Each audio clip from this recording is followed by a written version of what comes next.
নিগদতি সুখ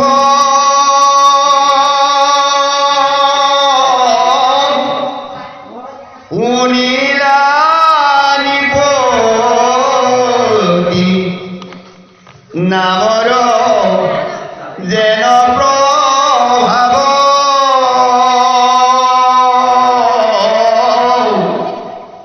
অপাৰ সংসাৰ তৰিবা কপ্ৰতি নামেকে সুধিব না হে হৰি নাম বিনে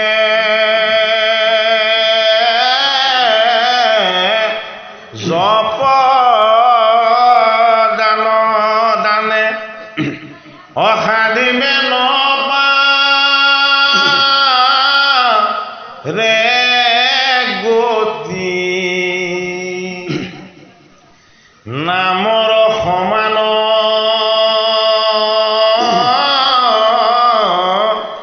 নাহি পুণ্যৱান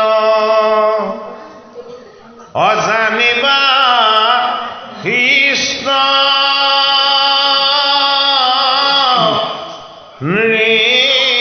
নৃপতি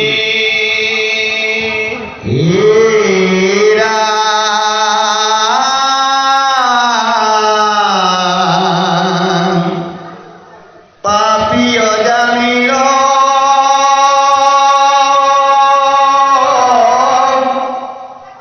জাতি কুলহীন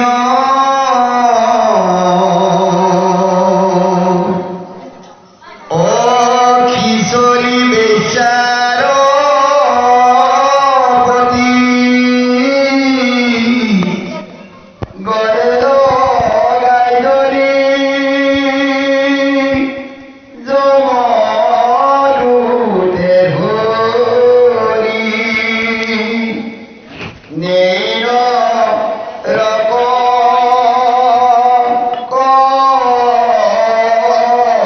ক্ৰদি অ নাৰায়ণ বুলি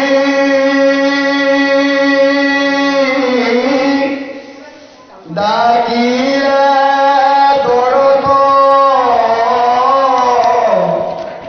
অধম বিপ্ৰপাৱল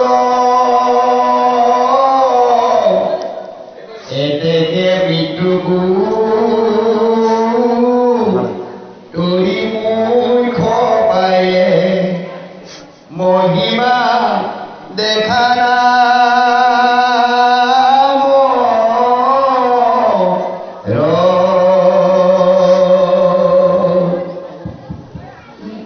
হে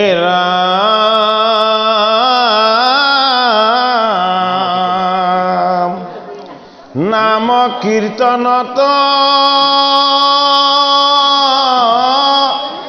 পৰে মনুষ্যৰ নাহি কৰ্ম বন্ধ চেল সমস্তে সংসাৰ হে নামে সে উদ্ধাৰ অকহিলো পৰম বেদ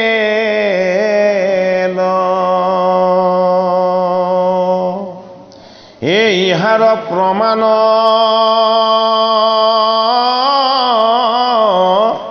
সুলভে জানিবা ও যিজনে নাম কৰৈ হে তাৰ আউৰ তীৰ্থ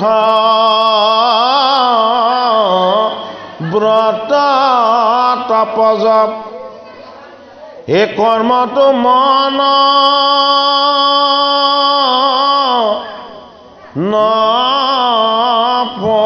নপৰৈ হে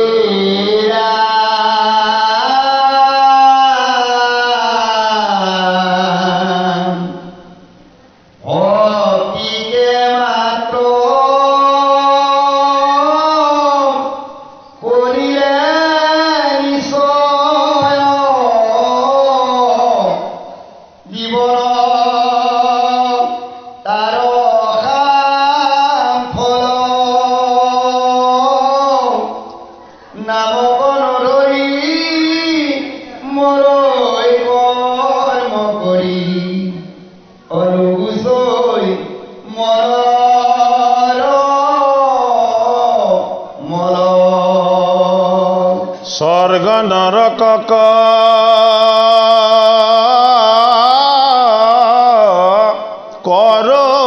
কৰয়াজাত পৰম মলি নমতি এ নাহি নাহি জানা এইটো সংসাৰত অনাম বিনেয়া নগতি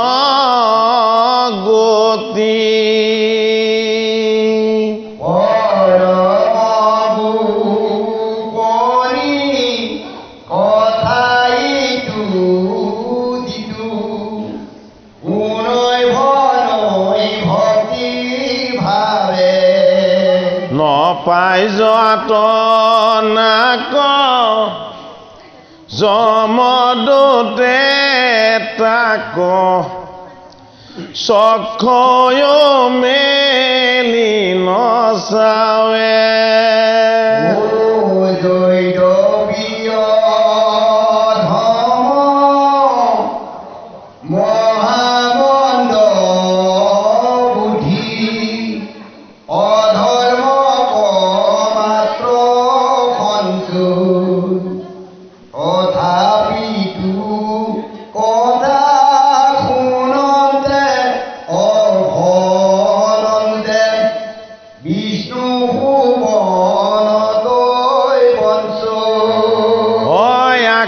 অনভূত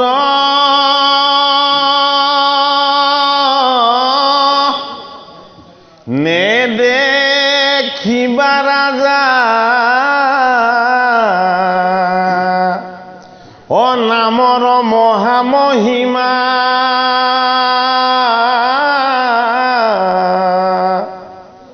এ পাপৰ অন্তক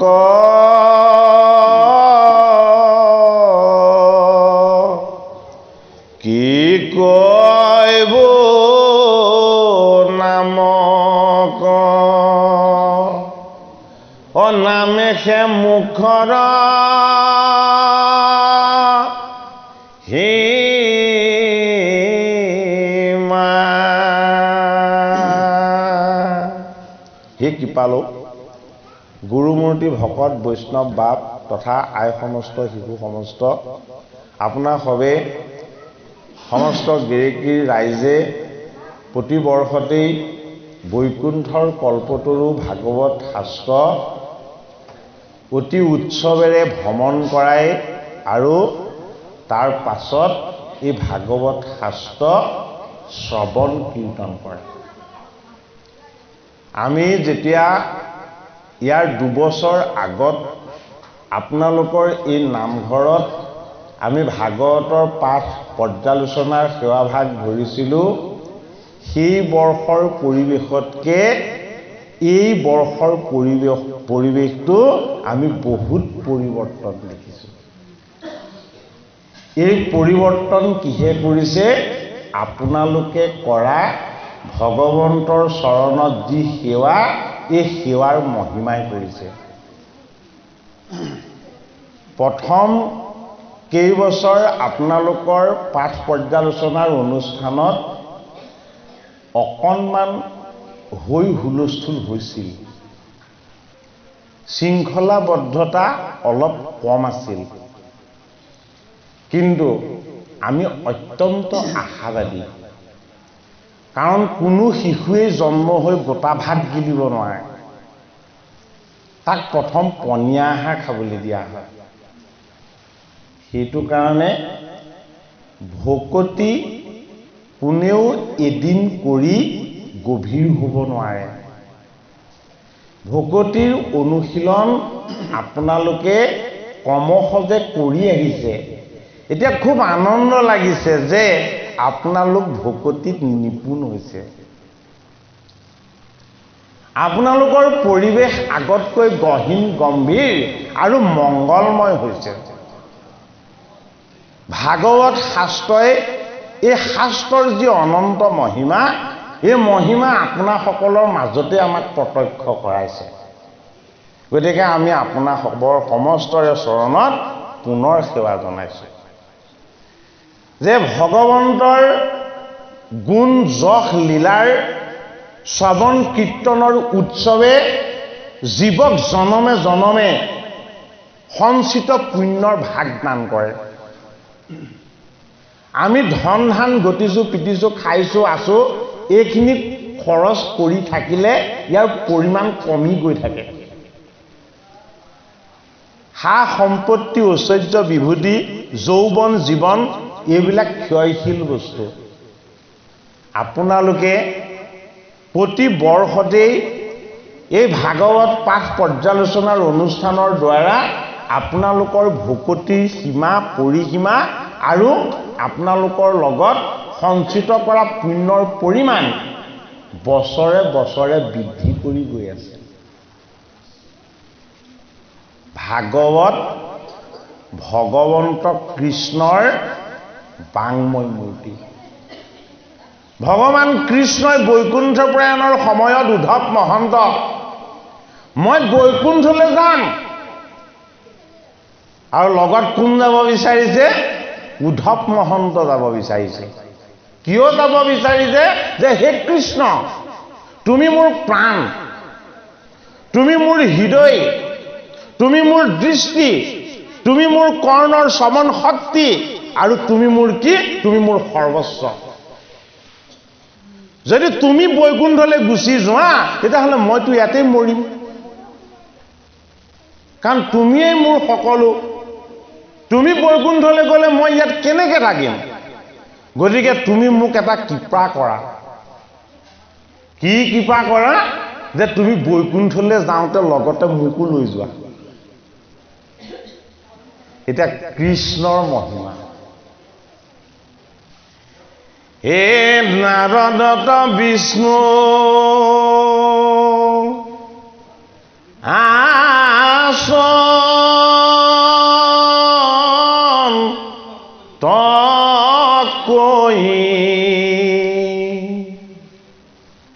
বৈকুণ্ঠত মই নাথা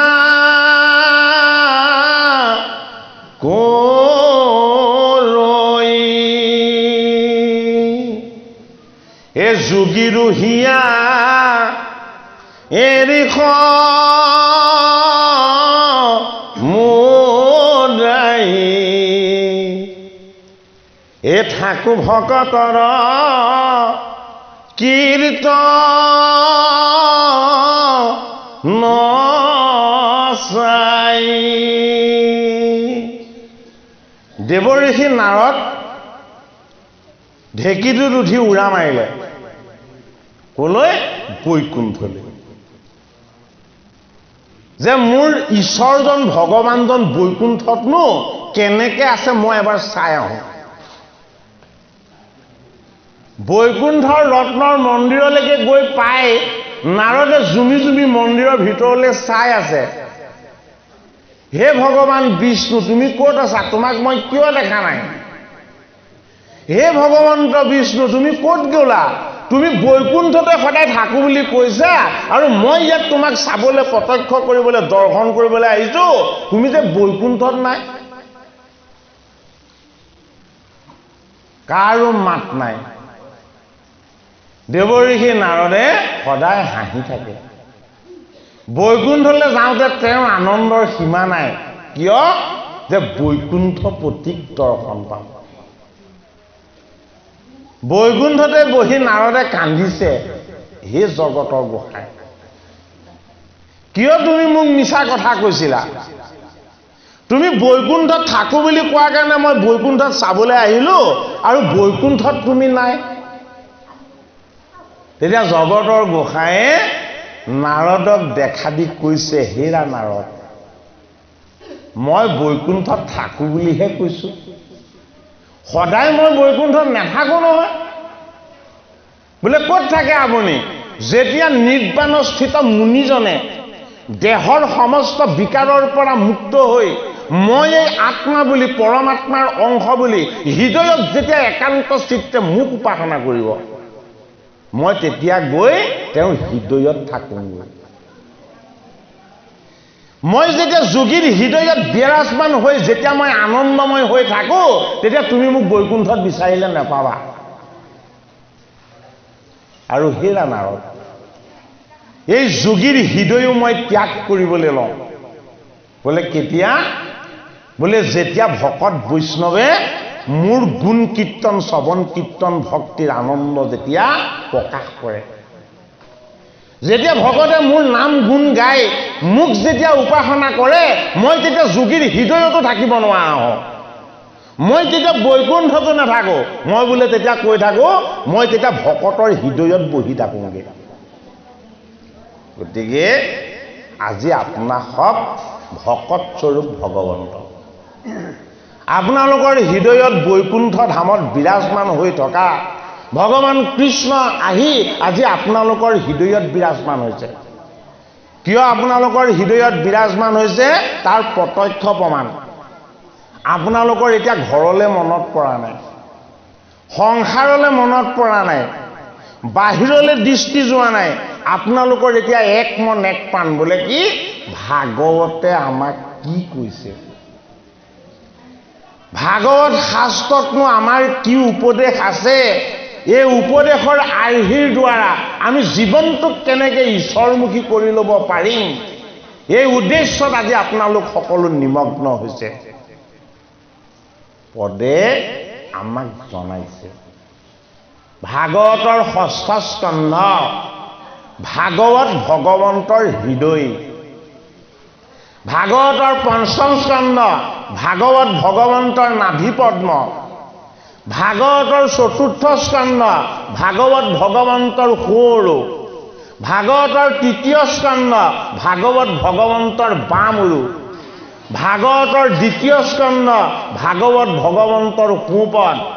ভাগৱতৰ প্ৰথম স্কন্ধ, ভাগৱত ভগৱন্তৰ বামপদ। গতিকে আমি ভগৱন্তৰ এতিয়া ক'ত প্ৰৱেশ হৈছোঁ? আমি প্ৰত্যেকেই এতিয়া ভগৱন্তৰ হৃদয়ত প্ৰৱেশ হৈছোঁ। ভগৱন্তৰ হৃদয়েই হ'ল ভাগৱতৰ ষষ্ঠ স্কন্ধ বক্ষ। এই ষষ্ঠ স্কন্ধত আমাক কি দিছে? আমাক ষষ্ঠ স্কন্ধত দিছে নামৰ মহিমা। এ তোমাত কৰিয়া তজু গুণনা মচাৰ। ভগৱন্ততকৈও ভগৱানৰ নামৰ মহিমা বহুত বেছি বুলি কৈছে। ভগৱানে কৈছে নিজে। বোলে কিয়? মই মোৰ নাম শ্ৰৱণ কীৰ্তন হ'লে মই বৈকুণ্ঠতো থাকিব নোৱাৰোঁ, মই মোৰ নাম শ্ৰৱণ কীৰ্তন হ'লে মই যোগীৰ হৃদয়তো থাকিব নোৱাৰোঁ। বোলে কিয়? মোৰ নামৰ ইমান মহিমা। পৰীক্ষিত নৃপতি ঋষিৰ অভিসম্পাত লাভ হোৱাৰ পাছত গংগাৰ পাৰলৈ হাত জোৰ কৰি কৃষ্ণ কৃষ্ণ বুলি যেতিয়া তেওঁ যাত্ৰা আৰম্ভ কৰি গংগাৰ পাৰত, এফালে গংগা আৰু পাৰত কেৱল পৰীক্ষিত, তাত কোনো নাছিল। পৰীক্ষিত অকলে গৈছিলে গংগাৰ পাৰলৈ। পৰীক্ষিত যাওঁতে অকলে গৈছে, কিন্তু লগত এটা বস্তু লৈ গৈছে তেওঁ। এই লগত নিয়া বস্তুটোৰ লগত আমাৰ পৰিচয় হ'ব লাগিব। পৰীক্ষিতে লগত কেৱল এটা বস্তু নিছে, কিন্তু কেইটামান বস্তু তেওঁ ৰাজহাউলিত এৰি থৈ আহিছে। যিকেইটা বস্তু পৰীক্ষিতে গংগাৰ পাৰলৈ যোৱাৰ আগত ৰাজহাউলিত এৰি থৈ আহিছিলে, আমি সেই বস্তুকেইটাৰ লগত পৰিচয় হৈ ল'ব লাগিব। আমিও গংগাৰ পাৰৰূপী ভাগৱত গীতাৰ এই আনন্দময় শ্ৰৱণ কীৰ্তনৰ পাৰলৈ আমি যদি আহিব বিচাৰোঁ, তেতিয়াহ'লে আমিও জীৱন পৰীক্ষা দি থকা আমি প্ৰত্যেকেই জীৱৰূপী পৰীক্ষিত। এই জীৱৰূপী পৰীক্ষিতে ভক্তি আৰু জ্ঞানৰ ঈশ্বৰ কৃষ্ণৰ বৈৰাগ্যৰ পাৰৰূপী গংগাৰ পাৰত আনন্দময় হৰিৰ কথা যদি শ্ৰৱণ কীৰ্তনৰ আমি যদি আনন্দ ল'বলৈ যাওঁ, পৰীক্ষিতে গংগাৰ পাৰলৈ যাওঁতে প্ৰথম এৰিছিল। কি এৰিছিল? তেওঁ পিন্ধি থকা মুকুটটো। আমি প্ৰত্যেকে এটা মুকুট পিন্ধি আছো। এই মুকুটটো দেখা মুকুট নহয়।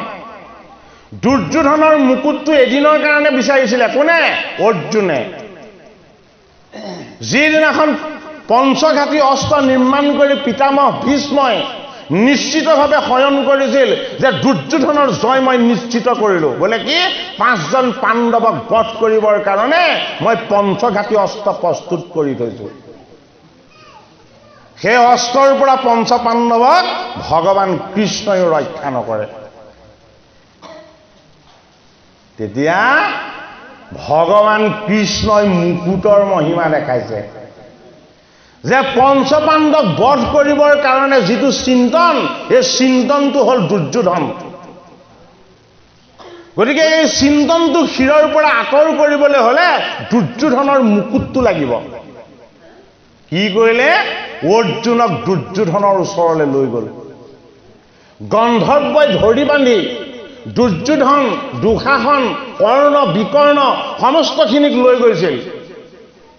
পঞ্চ পাণ্ডৱে নিজৰ ভাতৃ বুলি আমি তেওঁলোকক কিবা কৰিব পাৰোঁ, কিন্তু বেলেগক আমি তেনে কৰিবলৈ কেতিয়াও নিদিওঁ। গন্ধৰ্বক পৰাভূত কৰি দুৰ্যোধন, দুঃশাসনক তেওঁলোকৰ পৰা মুক্ত কৰি আনিছিল। আৰু তেতিয়া দুৰ্যোধনে অৰ্জুনক এটা বৰ দিছিল যে হে সখা, হে মোৰ ভাতৃ, তুমি মোৰ আজি সন্মান ৰক্ষা কৰিলা, মই তোমাক এটা বৰ দিম, তুমি যি বৰ বিচৰা এতিয়াই ল'ব পাৰা। আৰু তেতিয়া অৰ্জুনে কৈছিল তোমাক মই মুক্ত কৰিলো, এইটোৱেই মোৰ বৰ। তথাপিতো যদি তুমি মোক দিম বুলি কৈছা, মই সময় সুবিধা মিলি এই বৰ ল'ম। এতিয়া কৃষ্ণই মনত পেলাই দিলে, হেৰা অৰ্জুন, দুৰ্যোধনে তোমাক এটা বৰ দিছিল, তুমি যি বিচৰা তাকে দিম বুলি কৈছিল। গতিকে ব'লা আমি এতিয়া দুইজন যাওঁ দুৰ্যোধনৰ ওচৰলৈ। দুৰ্যোধনৰ ওচৰলৈ কৃষ্ণই অৰ্জুনক লৈ গ'ল আৰু দুৱাৰ মুখত ৰৈ অৰ্জুনে সকলোৰে মাত মাতিব পাৰে। অৰ্জুনৰ সেইটো গুণ আছে। সেইটো কাৰণে নামটো কি? নামটো কৌন্তেয়। সমস্ত কণ্ঠই তেওঁ কি কৰিব পাৰে? আয়ত্ত কৰিব পাৰে। পিতামহ ভীষ্মৰ কণ্ঠৰে সৈতে দুৰ্যোধনক অৰ্জুনে মাত দিলে বাহিৰৰ পৰা, হে ৰামৰ নাতি, আজি তোমাৰ মুকুটটো মোক দিয়া। বোলে কিয়? বোলে কাইলৈ যুদ্ধত বোলে মই এইটো মুকুট পিন্ধি যাম। তেতিয়া দুৰ্যোধনে শয়ন কক্ষৰ পৰাই ক'লে, বোলে তাতে থৈ দিয়া আছে, পিতামহ তুমি লৈ যোৱা। অৰ্জুনে মুকুটটো লৈ আহিলে। মুকুটটো লৈ আহি যেতিয়া অৰ্জুনে মুকুটটো পিন্ধি দিলে, কি হৈ গ'ল? অৰ্জুন দুৰ্যোধনৰ নিচিনা হৈ গ'ল। দেখিবলৈ একেই হৈ গ'ল, মাত কণ্ঠ একেই হৈ গ'ল। তেতিয়া কৃষ্ণই কৈছে এতিয়া পিতামহৰ তালৈ যাওঁ ব'লা। আৰু পিতামহৰ দুৱাৰ মুখত ৰৈ অৰ্জুনে দুৱাৰখন খুলি মুখখন দেখুওৱা নাই, কেৱল মুকুটটো দেখুৱাই দিছে যে যুৱৰাজ, কি উদ্দেশ্যত আহিছা? বোলে তুমি পাণ্ডৱক বধ কৰিবলৈ নিৰ্মাণ কৰা অস্ত্ৰকেইপাত মোক দিয়া। বোলে কিয়? পাণ্ডৱক তুমি বধ কৰিব নালাগে, মই দুৰ্যোধনে বধ কৰিম। আৰু কি কৰিলে? অস্ত্ৰকেইপাত হৰণ কৰি লৈ আহিলে অৰ্জুনে। কি বুজিলো? আমি কি বুজিলো? আমি প্ৰত্যেকে অহংকাৰৰ এটা মুকুট সদায় পৰিধান কৰি আছো। এই অহংকাৰৰ মুকুটটোৱে সদায় আমাক বেয়া কৰ্ম কৰায়। এই বেয়া কৰ্মৰ দ্বাৰা আমাৰ আনৰ প্ৰতি হিংসা আৰু দেশ উৎপত্তি হয়। এয়া হ'ল দুঃশাসন। এই হিংসা আৰু দেশৰ বিকাৰত আমাৰ সদায় মনত কুটবুদ্ধি সৃষ্টি হয়। এই কুটবুদ্ধিটোৰ নাম হ'ল শকুনি। সেইটো কাৰণে প্ৰত্যেকৰে মূৰত, শিৰত এটা জিলিকি থকা মুকুট পৰিধান কৰা আছে। পৰীক্ষিতে বুজি পালে যে মই দিনটো মৃগৰ পাছত সিহঁতক বধ কৰাৰ তাৰণাত মই হাতত ধনু আৰু পিঠিত তোল লৈ মই যে ঘূৰি ফুৰিছিলোঁ, ইয়াৰ প্ৰথম কাৰণ আছিলে মোৰ এই মুকুটটো। গতিকে এই মুকুটটো আৰু মই আজিৰ পৰা নিপিন্ধো। মুকুটটো কি কৰিলে?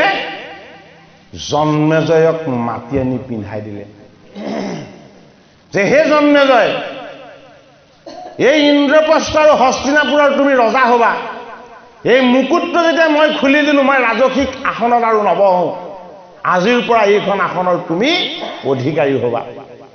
তাৰ পাছত দেখিলে বোলে কি, মই কেৱল দেহটো সুখী কৰিবৰ কাৰণে মৃগয়া কৰিছিলো, দেহৰ ভোগৰ কাৰণে মই মৃগৰ পাছত দৌৰিছিলো। এই দেহটোৱে মোৰ কাৰণে আটাইতকৈ দায়ী বস্তু। কি কৰিলে? ৰাজসিক আভৰণটো খুলি দিলে। এই আভৰণটো হ'ল ভোগ আৰু বিলাসৰ আভৰণ। যেতিয়ালৈকে ভোগ আৰু বিলাসৰ আভৰণ থাকিব, তেতিয়ালৈকে আমাৰ লগত পাপ থাকিব। কি কৰিলে? আভৰণটো খুলি জন্মেজয়ক পিন্ধাই দিলে। তাৰ পাছত পৰীক্ষিতে চিন্তা কৰিছে যে কি বস্তু মোৰ লগত আছে, কি বস্তু মোৰ লগত আছে। তেতিয়া কি কৰিলে? ভাৰ্যাসহ পৰিয়ালটোক মাতি আনিলে। হে মোৰ ভাৰ্যা, হে মোৰ পুত্ৰ, হে মোৰ পৰিবাৰ, মই তোমালোকক সমস্তজনকেই কৈছো বোলে কি, আজিৰ পৰা তোমালোকৰ লগত মোৰ কোনো সম্বন্ধ নাই, কোনো ধৰণৰ সম্বন্ধই আজিৰ পৰা মোৰ তোমালোকৰ লগত নাই। তেতিয়া ভাৰ্যাই কান্দিছে। বোলে কিয়? বোলে মই এতিয়া বানপন্থী হলো, মই এতিয়া কি হলো? বানপন্থী হলো। এই সংসাৰৰ বিষয় বন্ধনৰ বান্ধোনৰ পৰা মই মুক্ত হলো। তেতিয়া পৰীক্ষিতে চিন্তা কৰিছে যে মই এফালে মুকুট, এফালে ৰাজ আভৰণ আৰু এফালে মোৰ পৰিবাৰ, এই সম্বন্ধবিলাক মই শেষ কৰিলো। তেতিয়াহ'লে এতিয়া মোৰ লগত কোন আছে? পৰীক্ষিতৰ নিজৰ প্ৰশ্ন সেইটো।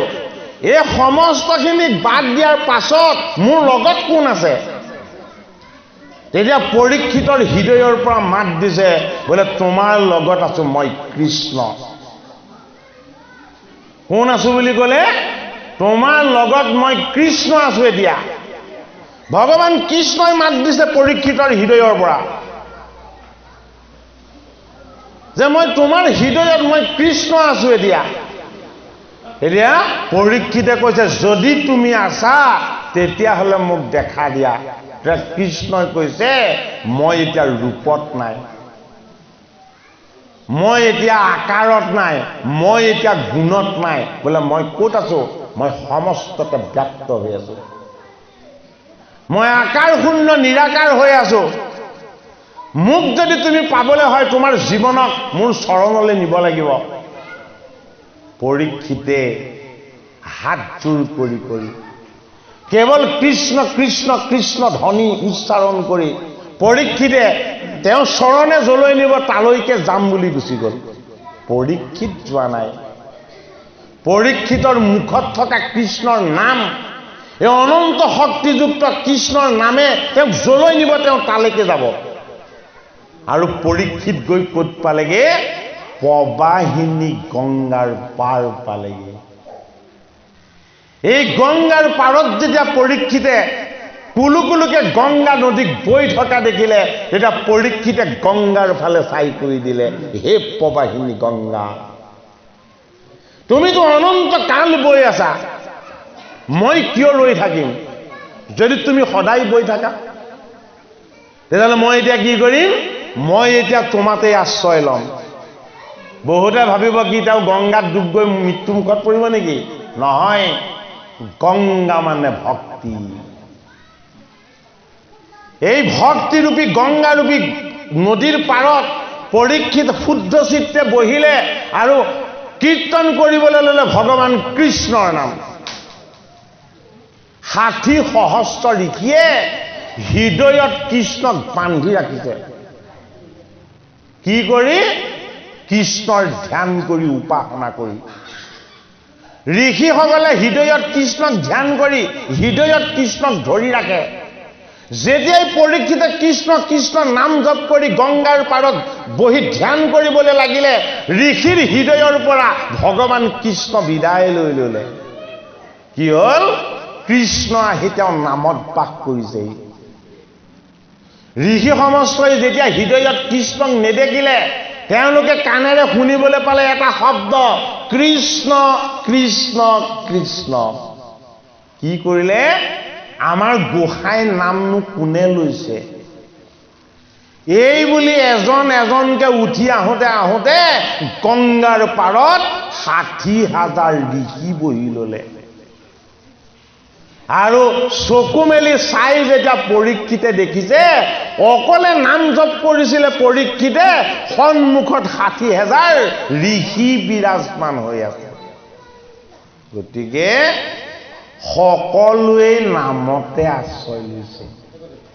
পৰীক্ষিত আৰু ৬০,০০০ ঋষি নামত আশ্ৰয় লৈছে, কিন্তু নামৰ চৈতন্য তত্ত্বৰ প্ৰকাশ যদি নহয় তেতিয়াহ'লে পৰীক্ষিতৰ মুখ্য লাভ নহ'ব।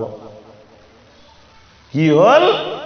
ঋষি সমস্তক পৰীক্ষিতে প্ৰশ্ন কৰিলে যে হে ঋষিসকল, মোৰ শিৰত ঋষিৰ অভিসম্পাত লাভ হৈছে, পাণ্ডৱ বংশ পাপৰ কবলত পৰিছে, সপ্তম দিৱসতেই মোক তক্ষকৰূপী নাগে দংশন কৰি মৃত্যু দিব, গতিকে মই মোৰ পাপৰ প্ৰায়শ্চিত্ত এতিয়া কি কৰিম? কোনোজন ঋষিয়ে কৈছে তপস্যা কৰা, পৰীক্ষিতে কৈছে ৭ দিনত তপস্যা নহ'ব। কোনোজন ঋষিয়ে কৈছে যজ্ঞ কৰা, বোলে অশ্বমেধ যজ্ঞ কৰিবলৈ ২ বছৰ লাগিব।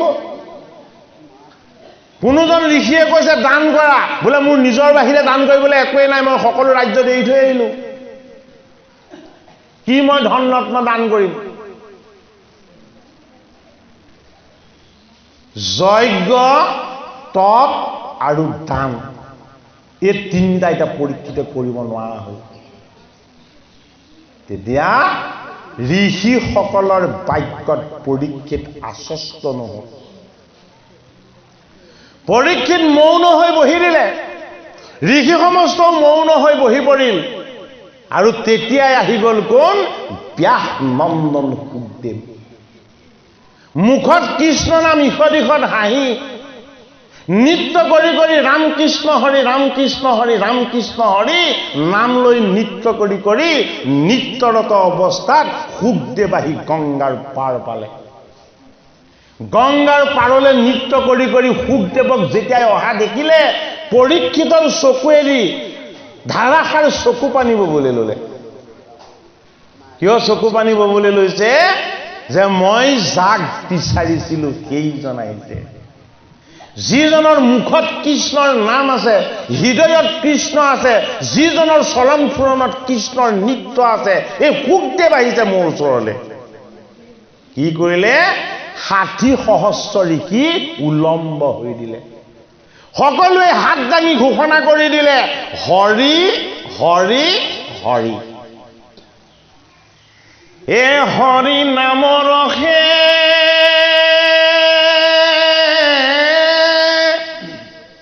বৈকুণ্ঠ প্ৰকাশে, অপ্ৰেময় অমিতৰ নদী।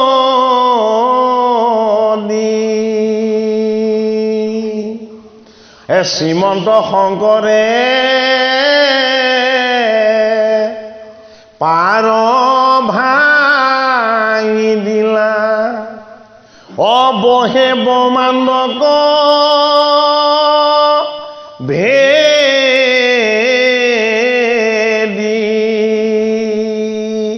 ৬০,০০০ ঋষিয়ে একেবাৰে যি ঘোষণা কৰিছিলে হৰিৰ নাম, এই হৰিৰ নামতে আছে কৃষ্ণৰ ভকতিৰ প্ৰেমময় ৰস। এই প্ৰেমময় ৰস গংগাৰ দৰে প্ৰবাহিনী, অতীতৰ পৰা বৈ আহিছে, ভৱিষ্যতলৈকে সি বৈয়ে থাকিব। তাৰ লক্ষ্য কি? তাৰ লক্ষ্য হ'ল সমুদ্ৰ। নদী যেতিয়ালৈকে সমুদ্ৰত নপৰে তেতিয়াহ'লে নদীৰ যি লক্ষ্য, এই লক্ষ্য কেতিয়াও লাভ নহয়। গতিকে গংগা এক প্ৰতীক। আমি প্ৰত্যেকেই গংগাৰূপী এটি এটি জান-জুৰি, এই ভকতিৰ জান-জুৰিবিলাক ভগৱন্ত কৃষ্ণৰ চৰণ সেৱাৰ আনন্দময় ভকতি কৰি কৰি প্ৰশান্ত স্বৰূপ কৃষ্ণৰ চৰণ গংগাত আমি কি হ'বগে লাগিব? লীন যাবগে লাগিব। পৰীক্ষিত নৃপতিয়ে শুকদেৱৰ 2খন চৰণ ধুৱালে, শুকদেৱৰ চৰণৰ জল তেওঁ শিৰত ল'লে আৰু শুকদেৱক প্ৰশ্ন কৰিলে পৰীক্ষিতে। সেইবাৰ কি বুলি প্ৰশ্ন কৰিলে? যে মুমুক্ষু জীৱই কেনেদৰে সদ্গতি লাভ কৰিব, জীৱৰ কৰণীয় কৰ্তব্য কি? তেতিয়া এই দুটা প্ৰশ্নৰ উত্তৰত শুকদেৱে কি কৰিলে? এই দ্বাদশ স্কন্ধ ভাগৱত পাণ্ডৱৰ নাতি পৰীক্ষিতক কৈছে। এটা পৰীক্ষিত নিপতি শুকদেৱ ভগৱানে কি বুলি কৈছে যে তুমি একান্ত চিত্তে কেৱল ভগৱান কৃষ্ণৰ গুণ নাম আৰু যশ তেওঁৰ অমৃতময় চৰিত্ৰ তুমি কি কৰা? শ্ৰৱণ কৰা। এই কৃষ্ণৰ কথা শ্ৰৱণ কৰোঁতে কৰোঁতে কি হ'ব? খন্তেক সময়ৰ ভিতৰতে তোমাৰ যিমান পাপ আছিল সমস্ত পাপ দূৰ হ'ব। আৰু কি হ'ব? এই কৃষ্ণৰ গুণনাম যশ ভাগৱত শ্ৰৱণ কৰাৰ লগে লগে তোমাৰ হৃদয়ত পুণ্য সঞ্চয় হ'ব। আৰু এই পুণ্যই কি হ'ব? এই পুণ্যই তোমাক উদ্ধাৰ কৰিব। এতিয়া ষষ্ঠ স্কন্ধত কি আছে? অজামিল উপাখ্যান। অজামিলক নাৰায়ণ নামে উদ্ধাৰ কৰিছিলে। এই নাৰায়ণ স্বৰূপ ঈশ্বৰৰ নামৰনো কি মহিমা নেজানে যমে, নেজানে যম দূতে, কেৱল জানে বিষ্ণু দূতে। সেইটো কাৰণে ষষ্ঠ স্কন্ধত শুকদেৱ ভগৱানে পাণ্ডৱৰ নাতি পৰীক্ষিতক এতিয়া এই পদৰ যোগেদি কৈছে, নিগদ অতি শুক শুনিলা নিম্পতি নামৰ যেন প্ৰভাৱ, অপাৰ সংসাৰ সাগৰ তৰিতে নামেহে সুদিহনাও। এই তুমি যিখন সংসাৰলৈ আহিলা এই সংসাৰখন কি? অপাৰ। অপাৰ মানে কি? সমুদ্ৰৰ দৰে পাৰ নাইকিয়া। তুমি যিখন সংসাৰলৈ আহিছা এই সংসাৰখন সমুদ্ৰৰ দৰে পাৰহীন। এটা পাৰত গ'লে সমুদ্ৰৰ ইটো পাৰ দেখে জানো? নেদেখে। কোনো কাৰণত সমুদ্ৰৰ ইটো পাৰৰ পৰা সিটো পাৰ দেখাৰ ব্যৱস্থা নাই। সেইটো কাৰণে সমুদ্ৰক কোৱা হয় অপাৰ বুলি। কি সমুদ্ৰ? এইখন ভৱ সমুদ্ৰ, এইখন সংসাৰ সমুদ্ৰ। এই সংসাৰ সমুদ্ৰলৈ জীৱৰূপী পৰীক্ষিত আহি এই সংসাৰ সমুদ্ৰতে মায়ামিগ খেদি ঋষিৰ তপময় সুচিতা থকা দেহক মলাসাত মেৰিয়াই অপবিত্ৰ অসুচি কৰি শৃংগী মুনিৰ দ্বাৰা 7 দিনতে মৃত্যুৰ অভিসম্পাত তেওঁ লাভ কৰিলে।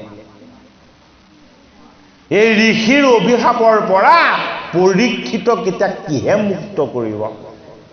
7 দিনতে যে পৰীক্ষিতৰ মৃত্যু হ'ব, এই মৃত্যুৰ ভয় অন্তিম সময়ত পৰীক্ষিতক কিহে দূৰ কৰিব? কিহে কৰিব? ভাগৱতে কৰিব। সেইটো কাৰণেই ভাগৱত শাস্ত্ৰ যদিহে আমি একান্তভাৱে শ্ৰৱণ কীৰ্তন কৰোঁ মৃত্যুৰ ভয় আৰু নাথাকে। ভাগৱতৰ শ্ৰৱণ কীৰ্তনৰ যোগেদি বায়ুটো শুদ্ধ হয়। যদি বায়ু শুদ্ধ হয় আমাৰ দেহৰ 10 বায়ু পবিত্ৰ হয়। আৰু বায়ু যদি পবিত্ৰ হয় তেতিয়াহ'লে প্ৰাণৰ শক্তিটো বাঢ়ি যায়। সেইটো কাৰণে ভাগৱত শ্ৰৱণ কীৰ্তন কৰিলে ৰোগ ব্যাধি কমে। এই ভাগৱতৰ মহিমা নহয়, এই ভাগৱতৰ শক্তি, ই বিজ্ঞানসন্মত শক্তি। আপোনালোকে আজি সকলো একত্ৰ হৈ ৰামকৃষ্ণ হৰি নাম ঘোষণা কৰি এই ভাগৱত যে ভ্ৰমণ কৰিলে তাৰ পৰা কি লাভ হৈছে আমি কৈছোঁ শুনক। এই ভগৱন্তৰ নাম লৈ আপোনালোকে যে নৃত্য কৰিলে আপোনালোকৰ দেহত থকা বিকাৰযুক্ত যিবিলাক টক্সিন আছিলে এই টক্সিনবিলাক বাহিৰ হৈ গ'ল। এই ভগৱন্তৰ নাম লৈ আপোনালোকে যে আনন্দ কৰিলে এই আনন্দৰ দ্বাৰা এই বায়ুৰ শোধন হৈ গ'ল। এই ভগৱন্তৰ নামৰ শক্তিয়ে কি কৰিলে? এই গোটেই বায়ুটোকে পবিত্ৰ কৰিলে, শুদ্ধ কৰিলে, ইয়াত থকা বীজাণুবিলাকক বিকাৰবিলাকক ইয়াৰ পৰা মুক্ত কৰিলে। সেইটো কাৰণে আজি গেৰেকী ৰাইজৰ মনটো ভাল হয়নে নহয় বাৰু? হয়নে নহয় বাৰু? যিদিনাখন আমাৰ নামঘৰত ভাওনা হয়, হয়নে? আমাৰ বাৰু ঘৰত সেইদিনা মনটো থাকেনে? নেথাকে, হয় নহয়? যিদিনা আমাৰ গাঁৱৰ নামঘৰত ভাওনা হ'ব সেইদিনাখন আমাৰ ঘৰতো মন বাদ দিয়ক, আমি যিমান বিলাস বৈভৱৰ ঠাই নাথাকক কিয় আমি তাতো থাকিব নোৱাৰোঁ। কিয় নোৱাৰো সদায় বজাৰ সমাৰ বিকাৰ এইবিলাকলৈকে দৌৰি ফুৰা মনটো ভাওনাখন হোৱাৰ দিনা কিয় ভগৱন্তৰ ঠাইকণতহে আমাৰ একান্ত হৈ যায় হয়নে বায়ু শোধন হয় আপুনি আৰু মই যি বায়ু সেৱন কৰি আছো এই বায়ুটোক কিহে পৰিষ্কাৰ কৰে বিৰিকে হয়নে এফালে বিৰিকে শুদ্ধ কৰে আৰু অন্যফালে ভগৱন্তৰ নাম গুণ আৰু যশে শুদ্ধ কৰে ভগৱন্তৰ নাম গুণ আৰু যশে বায়ুটো শুদ্ধ কৰে কাৰণে পবিত্ৰ কৰে কাৰণে সুখদেৱ ভগৱান কি সুখদেৱ ভগৱান গুণত স্থিত নহয় নিৰ্গুণত স্থিত যি গুণত থাকে সি নিৰাকাৰ নিৰ্গুণ বস্তুবিলাকৰ মহিমাটো অনুভৱ কৰিব নোৱাৰে সুখদেৱ কিহত স্থিত হৈ আছে বায়ুৰ দৰে পাতল হৈ আছে সুখদেৱ গুণময় হৈ থকা নাই নিৰ্গুণ হৈ আছে কিয় সুখদেৱ নিৰ্গুণ হৈ আছে ভাগৱতৰ প্ৰথম স্কন্ধতেই বেদজ্ঞ ব্ৰাহ্মণসকলে 28 সহস্ৰ ঋষিয়ে সুতমুনিক কৈছে যে পৰীক্ষিতৰ কি মহাভাগ্য বোলে কি সুখদেৱৰ দৰে মুনিসকলৰ মাজত মুনিন্দ্ৰজনৰ চৰণ দৰ্শন পোৱাটো দেৱৰো দুৰ্লভ কি বুলি ক'লে দেৱৰো দুৰ্লভ দেৱতায়ো দৰ্শন কৰিবলৈ নাপায় কুকৰ চৰণ যে পাণ্ডৱৰ নদী পৰীক্ষিতে কি ইমান পুণ্য কৰিছিলে সুখদেৱৰ দৰে নিৰ্গুণস্থিত মহাভাগৱত স্বৰূপ গুৰুৰ চৰণ দৰ্শন পালে এই সুখদেৱ এখন ঠাইত কিমান সময় ৰৈ থাকে এই পৰিমাণটোও দিছে এজনী গাই দোহন কৰোঁতে যিমান সময় লাগে এখন ঠাইত সুখদেৱ কিমান সময়হে থাকে তাতকৈ বেছি সময় নাথাকে কিয় তাতকৈ বেছি সময় নাথাকে আৰু জগত পবিত্ৰ কৰাটো তেওঁৰ কাম এঠাইত বহি তেওঁ হৰি গুণ কীৰ্তন কৰিব তাৰ বায়ু শোধন হ'ব আকৌ বেলেগ এঠাইত গৈ বহি হৰিৰ গুণ কীৰ্তন কৰিব এইটো কাৰণে ঋষিসকল আচৰিত হৈছে এই সুখদেৱক 7 দিন লগ পোৱাৰ সৌভাগ্য পৰীক্ষিতৰ কেনেকৈ ঘটিলে পৰীক্ষিতে কৃষ্ণৰ নামত আশ্ৰয় লৈছিলে এই কৃষ্ণৰ নামত আশ্ৰয় লোৱাৰ কাৰণে পৰীক্ষিতে জীৱনৰ 7টা দিনেই সুখদেৱক সন্মুখত পালে আৰু দ্বাদশ স্কন্ধ ভাগৱত পৰিপূৰ্ণ ৰূপত সুখদেৱক কীৰ্তন কৰি পৰীক্ষিতক কীৰ্তন কৰি সুখদেৱে শ্ৰৱণ কৰালে এইটো কাৰণে আপোনাক সবে জীৱনৰ ব্যস্ততাবিলাকৰ মাজতো অকণমান আহৰি উলিয়াই ভাগৱত আৰু গীতাৰ সান্নিধ্য ল'বলৈ যত্ন কৰিব এয়া এই জনমৰ পুণ্যৰ ফল নহয় ভাগৱত শাস্ত্ৰই কৈছে যিজনৰ লগত অসংখ্যাত পুণ্যৰ ভাগ থাকে সেইজনেহে কৃষ্ণ কথা শ্ৰৱণ কীৰ্তন কৰিব পাৰে গতিকে আপোনালোক সকলোৱেই অসংখ্যাত পুণ্যৰ গৰাকী হৈছে এই কৃপা ভগৱন্তই আপোনালোকক কৰিছে এতিয়া সুখদেৱে পৰীক্ষিত নৃপতি বুজাইছে যে হে পৰীক্ষিত তোমাৰ মৃত্যুৰ ভয় কোনো কাৰণত থাকিব নোৱাৰে আৰু তোমাৰ লগত এটা ঋষিৰ পাপো নাথাকিব যি অভিসম্পাদ তোমাক দিছিলে বোলে কিয় নাথাকিব বোলে তুমি নামৰ মহিমাটো শুনি লোৱা এটা পৰীক্ষিত নৃপতি সুখদেৱে কি কৈছে নামৰ মহিমা কৈছে যে হৰি নাম বিনে জপ যজ্ঞ দানে সাধিবে নপাৰে গতি তুমি যদি জপ কৰা তুমি যদি যজ্ঞ কৰা তুমি যদি সহায় কৰা পৃথিৱীও দান কৰা তোমাৰ সদ্গতি নহ'ব পাৰে কিন্তু যদি তুমি কৃষ্ণৰ নাম শ্ৰৱণ কীৰ্তন কৰা কি বুলি কৈছে আমাক পদত নামৰ সমান নাহি পুণ্য আন জানিবা কৃষ্ণ নৃপতি এইটো কোনে কৈছে সুখদেৱে কৈছে সুদৃঢ় বিশ্বাসে কৈছে গতিকে আমি দৰৱটো খাওঁতেই যদি ভাবি থাকো এইডালে একো কাম নকৰে এনেই খাইছো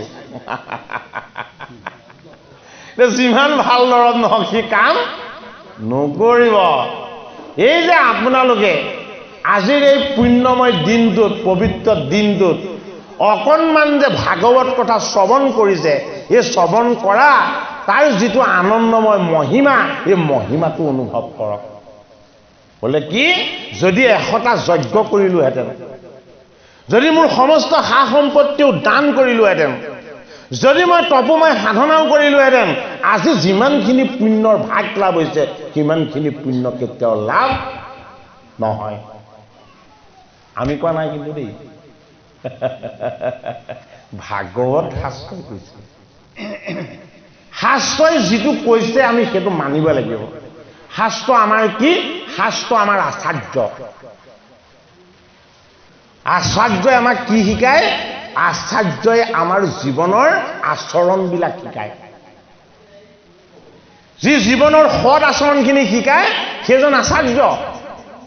সেইটো কাৰণে শাস্ত্ৰ আচাৰ্যৰ উপাসা কৰিয়া বাসনা কৰা বিনাশ। কোনে কৈছে? মাধৱ মহাপুৰুষে কৈছে। শাস্ত্ৰ আচাৰ্য মানে কি? গীতা, ভাগৱত, কীৰ্তন, দশম, ঘোষা ৰত্নাৱলীয়ে আমাক যি ঈশ্বৰীয় আচৰণ শিকাইছে, এই ঈশ্বৰীয় আচৰণখিনি আমি কি কৰিব লাগিব? আপোনালোকে প্ৰতিপালন কৰাৰ দৰে আমি প্ৰতিপালন কৰিবলৈ যত্ন কৰিব লাগিব। গেৰেগিৰি ৰাইজে প্ৰত্যেক বৰ্ষতে ভাওনা পাতে। আমি দুবাৰমান আহিছোঁ ভাওনা চাবলৈ, সদায় সুবিধা নাপাওঁ। এই যে আপোনালোকে ভাওনা পাতে, আপোনালোকৰ ভিতৰত কৃষ্ণৰ ভক্তি আছে। যদি ভগৱান কৃষ্ণৰ প্ৰতি আপোনালোকৰ ভক্তি নাথাকিলেহেঁতেন আপোনালোকে কেতিয়াও ভাওনা পাতি কেতিয়াও আনন্দ অনুভৱ নকৰিলেহেঁতেন। কোনো এখন ঠাইত যিখিনি ভাল দেখা পোৱা যায়, এই ভালখিনিক আমি কি কৰিব লাগে? আমি হৃদয়ত ধাৰণ কৰিব লাগে। সদায় জানো বেয়াটোকে চাব লাগে? হয়নে বাৰু? আমি বেয়াবিলাকক চাব নালাগে। কিবা এটা যদি বেয়া ঘটিছে আমি সেইটোক হাইলাইট কৰিব নালাগে। যিখিনি জগতৰ কাৰণে, আমাৰ কাৰণে বেছি ভাল শুভ হৈছে আমি সেইখিনিকে সদায় কি কৰিব লাগে? মনত পেলাব লাগে। সুখদেৱ ভগৱানে পৰীক্ষিত নৃপতিক সুদৃঢ় বিশ্বাস জগাই দিছে। কি বুলি কৈছে? যে মই তোমাক তাৰ এটা প্ৰমাণ দিলোঁ। বোলে কি প্ৰমাণ দিলোঁ? তুমি যদি ভাবা যে নামত কি ইমান শক্তি আছে, যে নামে আমাক উদ্ধাৰ কৰিব, তাৰ আগতে পৰীক্ষিতক কি কৰি লৈছে? অজামিল উপাখ্যানটো কৈ লৈছে। বোলে অজামিল নামৰ এজন মহাপাপী আছিলে। তাৰ স্বভাৱটো কি? বোলে তাৰ কোনোদিন সন্তুষ্টি নাই, সি বেইচাত পতিত হৈছিলে। মানে লম্পট স্বভাৱৰ, তাকে ক'ব বিচাৰিছে যে বেইচাত পতিত হৈ তাৰ 10টা পুত্ৰ হ'ল, তথাপিতো তাৰ সংসাৰৰ ভোগবিলাক শেষ নহ'ল। অন্তিম সময়ত তাৰ 80 বছৰ হৈ গ'ল, 90 বছৰ হৈ গ'ল। কি হ'ল? সি কাম একো কৰিব নোৱাৰা হ'ল। লোভ মোহ এইবোৰ নাইকিয়া হৈ গ'ল, হয়নে? কিন্তু মোহটো তেওঁ আছে, লোভটোহে নাইকিয়া হৈছে। মোহটো ক'ত আছেগে? একেবাৰে সৰু পোৱালিটো।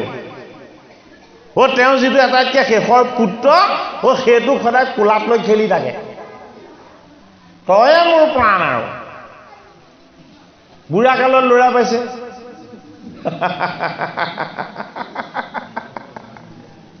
তয়ে মোৰ সাৰ। আৰু কিন্তু তেওঁ এটা বৰ অদ্ভুত কাম কৰিলে।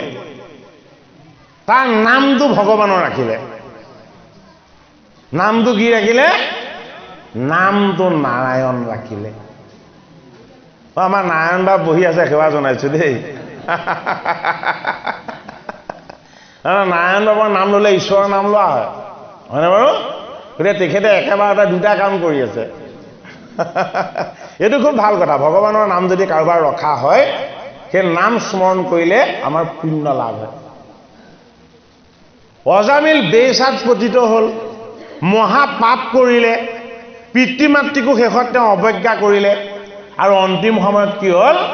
যমে যমনগৰৰ পৰা 3জন যমদূত পঠাই দিছে। যমদূতবিলাক দেখাত বৰ ভয়ংকৰ। সিহঁতে আমাৰ দৃষ্টিত দেখা নিদিয়ে। কাক দেখা দিয়ে? যমদূতে সদায় জীৱটোক দেখা দিয়ে। সেইটো কাৰণে অচেতন অৱস্থাতহে যমদূতক দেখা যায়। এতিয়া যমদূত 3জন একেলগে আহিছে, বৰ ভয়ংকৰ। এজন যমদূত জীৱটোৰ ভিতৰত সোমাব বিচাৰিছে, কিন্তু জীৱত যম লাগিব নোৱাৰে, দূত লাগিব নোৱাৰে। ক'ত লাগে? এই দেহটোত লাগে।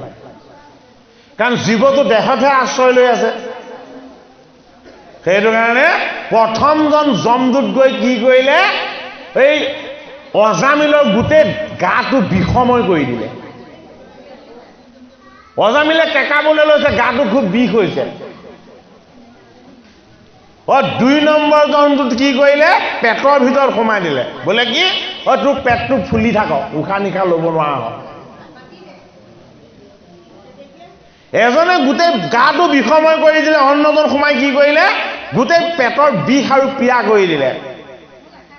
3 নম্বৰ যমদূতে কি কৰিছে, বোলে তোৰ এটা কণ্ঠ শক্তিটোকে বন্ধ কৰিম। ডিঙিটো সোপা মাৰি ধৰিছে কফে। এই 3জন যমদূত অজামিলৰ দেহত জীৱৰ ওচৰত প্ৰৱেশ হৈ অজামিলৰ জীৱটোক বান্ধিছে। কিহেৰে বান্ধিছে? যমদূতৰ যমৰ জৰিৰে বান্ধিছে। অজামিলে কি কৰিছে? অজামিলে এটা বিপৰীত কাম কৰিছে। এই যমদূতে যে তাক তেনেকে বান্ধিছে, সি সেইটো গম পোৱা নাই। সি কাৰ ভাৱনাত আছে?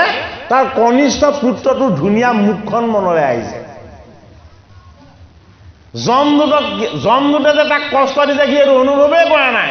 কি বুলি মাতি আছে? হেৰৌ নাৰায়ণ। তই ক'ত আছ? আহ নাৰায়ণ। বোলে কি, মোৰ যাবৰ হ'ল, তই মোৰ অকণমান কোলাতে বহি। আহ আহ আহ, মই তোক অকণমান মৰম কৰোঁ। হেৰৌ নাৰায়ণ, হেৰৌ নাৰায়ণ, হেৰৌ নাৰায়ণ। নাৰায়ণ নাম লোৱাৰ লগে লগে কফত বহি থকা যিজন যমদূত আছিলে, তেওঁ তাৰপৰা আঁতৰিবলৈ বাধ্য হ'ল। আৰু কি কৰিলে? বাকী 2জন যমদূতে ভাবিলে ইয়াক নিব নোৱাৰিম, গতিকে জীৱটোক ধৰি বান্ধি বাহিৰ কৰি উলিয়াই আনিলে। দুৰ্ঘটনাটো তেতিয়াই ঘটিলে। নাম কৰ বস্তু? বৈকুণ্ঠৰ বস্তু। অজামিলে মাতিছিলে পুত্ৰক, আহি গ'ল 4জন সিদ্ধ, হাতত গদা লৈ। আৰু কি কৰিলে? এই যমদূত 3জনক পিঠি মেতুৰা মেতুৰি হৈ যোৱাকে কোবালে গদাৰে। গাল দুখন চৰিয়াই চৰিয়াই উখহাই দিলে। আৰু কি কৰিলে? অজামিলৰ জীৱটোক ধৰি আকৌ দেহত ভৰাই দিলে। যমদূত কেইজন ভয়ত পলাইছে। তাৰ পাছত আকৌ যমদূত ঘূৰি আহিছে জীৱটো নিবলৈ। 4জন সিদ্ধই হাতত গদালৈ ৰৈ আছে। বোলে কি, এইজন পৰম ভকত, এইজনৰ জীৱটোক তোৰ জমালয়লৈ নিবলৈ তোক কোনে আজ্ঞা কৰিলে? যমদূত 3জনে কৈছে যে আমাৰ ৰজাই আমাক আজ্ঞা কৰিছে। ই মহাপাপী, ই মহাপাতকী, ই বেশত পতিত হৈছে। গতিকে ইয়াৰ জীৱটোক আমি জামালয়লৈ নি শাস্তি দিব লাগিব। তেতিয়া এই 4জন বিষ্ণুদূতে কৈছে যে তহঁতি হৰি নামৰ মহিমা জাননে নাজান? তেতিয়া কৈছে আমাৰ ৰজাই আমাক যিটো কৰিবলৈ কয় আমি সেইটোকে কৰোঁ। বোলে তহঁতৰ ৰজাৰ ওপৰতো যে এজন ৰজা আছে সেইটো জাননে নাজান? তহঁতৰ ৰজাৰো সেই আসনৰ পৰা খহি পৰিব। বোলে কি, যদি ভকতত দোষ লগাও, ভকতৰ লগত বিদ্বেষ কৰ। এতিয়া ভকত কোন হ'ল? ভকত হ'ল অজামিল। জানে বৈকুণ্ঠৰ পাৰিষদ 4জনে, নেজানে 3জন যমদূতে। তেতিয়া যমদূত 3জনে এই 4জন দিব্য পুৰুষক সুধিছে যে ইমান জীৱক আনি জামালয়ত শাস্তি দিলো, আমাক কোনেও চুবলৈ সাহস নকৰে। হে দিব্য পুৰুষসকল, আপোনালোক চাগে বিষ্ণুৰেই দুধ হ'ব। কি হ'ল? তহঁতৰ ৰজা যমক কবিয়ে। বোলে কি, তেওঁ যাতে ন্যায় দণ্ড নীতিত ধৰে, তেওঁ ন্যায় দণ্ড যাতে ঈশ্বৰৰ চৰণ সেৱাৰ যিটো মহিমা, এই মহিমা ৰক্ষা কৰি ধৰে, এনেকুৱা অন্যায় ধৰ্ম কৰিবলৈ যমক বাৰণ কৰিবা। যমকো চিতাৱনী দিব পাৰে। কোনে? বৈকুণ্ঠৰ পাৰিষদে পাৰে। যমনগৰত থাকে, বৈকুণ্ঠৰ পাৰিষদ বৈকুণ্ঠত থাকে। তেতিয়া এই অজাবিল নামৰ জীৱটো উদ্ধাৰ হ'ল। যমালয়ত গৈ যমদূতে যমৰ আগত কান্দি কান্দি আপত্তি দিছে যে আপুনিয়ে আমাৰ ৰজা, আটাইতকৈ শক্তিমান, আপোনাতকৈও শক্তিমান কোনোবা আছে আমি নাজানো। তেতিয়া কৈছে আছে, মোৰো এজন স্বামী আছে। বোলে আপোনাৰ স্বামী কোন? বোলে মোৰ স্বামী হ'ল দৈৱকী নন্দন কৃষ্ণ। মই যমে ধৰ্মদণ্ড ধাৰণ কৰোঁ তেওঁ আজ্ঞা লৈ, তেওঁ চৰণ সেৱা কৰি। তেতিয়া যমদূত তিনিজনক ভকতিৰ যি আনন্দময় ৰহস্য কথা, এই কথা যমে কৈছে আৰু কোনে কৈছে? বিষ্ণুদূতে কৈছে। কেৱল নাৰায়ণ নামটো লৈয়ে যে অজামিল উদ্ধাৰ হ'ল, এটা পৰীক্ষিতৰ মনত সম্পূৰ্ণৰূপেৰে সুদৃঢ় বিশ্বাস। এনেও সুকৰ চৰণ পাইছে, তেওঁ সুদৃঢ় বিশ্বাস আছেই। তথাপিতো সুকে তেওঁ বিশ্বাসক কি কৰিছে? সুদৃঢ় কৰিছে। চোৱা, নাৰায়ণ নাম কেৱল কীৰ্তন কৰি কৰি অজামিল উদ্ধাৰ হৈ গ'ল। গতিকে হে পৰীক্ষিত, তুমিতো বেচাত পতিত হোৱা নাছিলা, তুমি মৃগয়াহে কৰিছিলা।